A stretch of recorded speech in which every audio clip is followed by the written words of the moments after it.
disclaimer under Section 107 of the Copyright Act 1976, allowance is made for fair use purposes such as criticism, comment, news reporting, teaching, scholarship, education, and research. Fair use as a use permitted it by the copyright statute that might otherwise be infringing. Hello everybody, welcome to my channel. I am Afro Goddess. Please do me a favor as you enter the room and hit the thumbs up button for me. I really appreciate it. Okay, so let's get into the video. So this video is going to be about a brief history of the Crusades, 200 years of war. So without further ado, everybody, let's get into the video.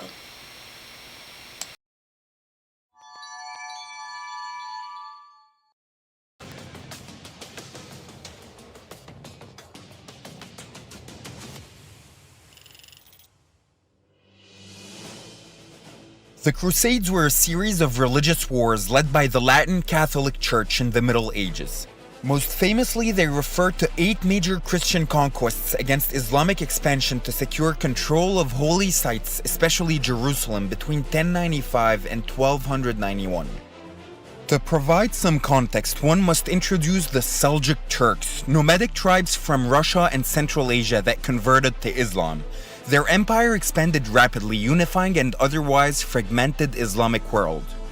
A few years following their victory against the Christian Orthodox Byzantine Empire at the Battle of Manzikert in 1071, they defeated the Arab dynasty of Fatimids and were able to seize Jerusalem, a holy city for both Christians and Muslims.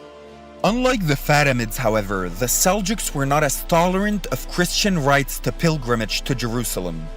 In the meantime, their expansion and subsequent settlements in Anatolia caused the Byzantines to call on their fellow Western Christians, yet Catholics, for aid. Though relations between Eastern Orthodox and Western Catholic Christians had long been fractious, the Byzantines' request came at a time when the situation was improving. Also, the Catholic Church under the Pope was powerful and wealthy.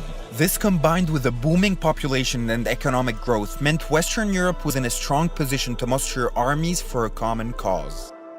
These different factors led Pope Urban II to call for the First Crusade at the Council of Clermont to regain Christian territories. 4 armies of different regions were formed and departed for Byzantium in 1096, totaling about 100,000 crusaders. Over the course of the next 2 centuries and in a series of 8 crusades, Christians and Muslims would fight for territory in the Middle East. On the way to Jerusalem, the Crusaders also indulged in wide-ranging anti-Jewish activities, including the Rhineland massacres. During the First Crusade,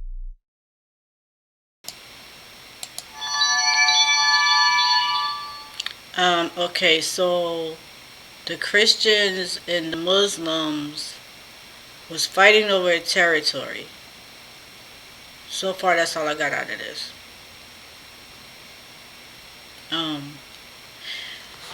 We all know when it comes to religion, that's going to always be a division. It's going to always be a problem. So for me to be sitting here and listening to one religion fighting over the other religion for territory or whatever the case may be is nothing new at all.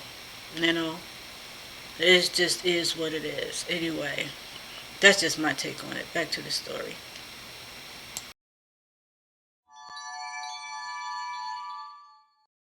after the initial defeat of the poorly organized People's Crusade by the Seljuks, the Prince's Crusade eventually seized Jerusalem in 1099 after multiple fights, including the Battle of Dorylaeum, the decisive and bloody siege of Antioch, and the siege of Jerusalem, which the Fatimids had controlled back from the Seljuks. The Crusaders, who became known as the Franks, relegated on their promise of safe passage of Muslims in Jerusalem, massacring them instead. They established 4 Crusader states: Edessa, Antioch, Jerusalem, and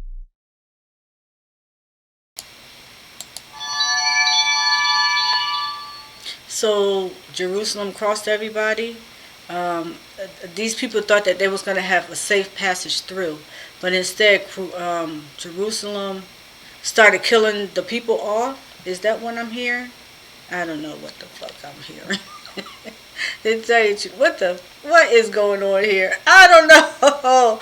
I don't know. Anyway, whew, back to this. Whatever it is.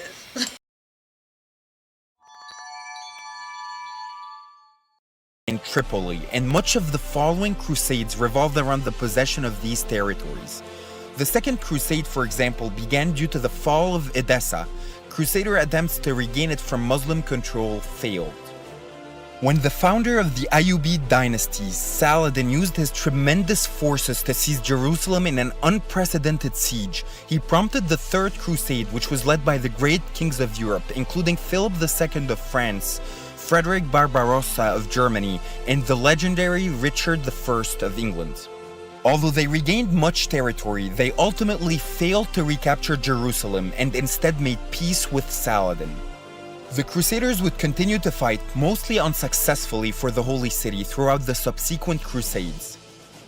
Not all Crusades were centered around Jerusalem, however. The Fourth Crusade, for example, occurred due to power struggles in Byzantium. The Catholic Crusaders declared war on Orthodox Byzantium, ultimately sacking it in 1204. Constantinople therefore became part of a new Latin Empire until the Byzantines recovered it in 1261.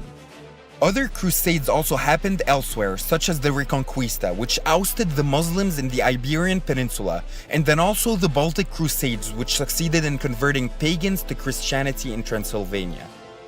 Not all crusades involved fighting either. In the Sixth Crusade, the Holy Roman Emperor Frederick II negotiated peacefully for control of Jerusalem.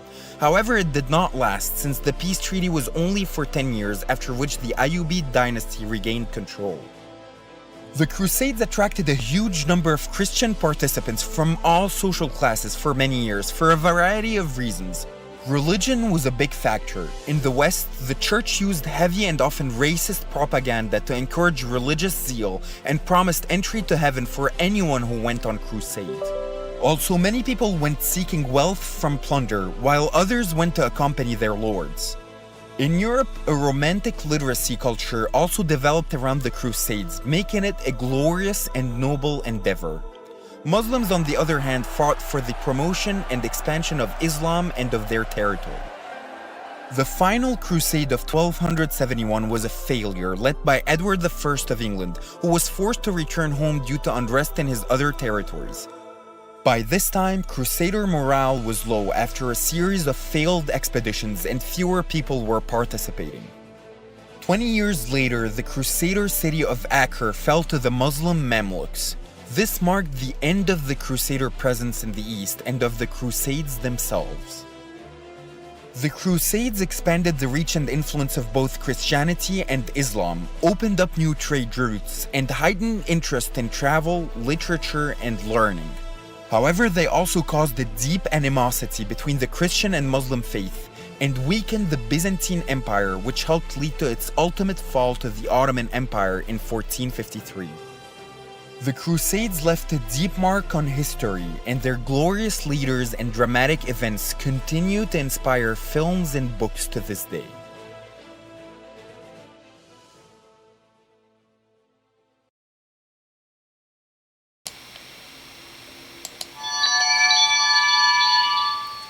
Okay, so the moral of the story is the Christians, or Christianity, and the Muslim ended up coming on top. And when you really think about it, those two religions are the largest religion there is, in my opinion. But, I mean, it's a good thing for the Muslim. They conquered their own space, I would say. But I don't know. That's really all I have to say about that. To tell the truth, I ain't gonna try to pull nothing up out of my ass with this story, you know. So anyway, y'all, thank you for stopping through. Hit the thumbs up, leave a comment in the comment section, and until next time, everybody please stay safe. Peace. Afro Goddess is out.